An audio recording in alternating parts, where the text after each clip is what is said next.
15 বছর আগে সীমান্তে কাঁটাতারের বেড়ায় ঝুলে থাকা এক কিশোরীর নিথর দেহ কাঁপিয়ে দিয়েছিল পুরো বিশ্বকে।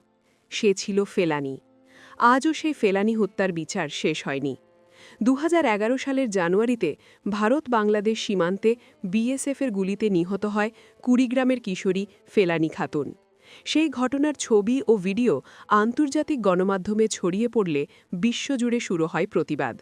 কিন্তু 15 বছর পেরিয়ে গেলেও ন্যায় বিচার দেয়নি ফেলানীর পরিবার। দোষীদের শাস্তি হয়নি, বিচার প্রক্রিয়া থেমে আছে নানা জটিলতায়।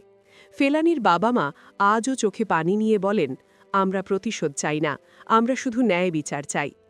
মানবাধিকার কর্মীরা বলছেন, ফেলানী হত্যার বিচার না হওয়া সীমান্তে মানবাধিকার লঙ্ঘনের একটি ভয়াবহ দৃষ্টান্ত। 15 বছর পরও প্রশ্ন একটাই, ফেলানীর ন্যায় বিচার কবে?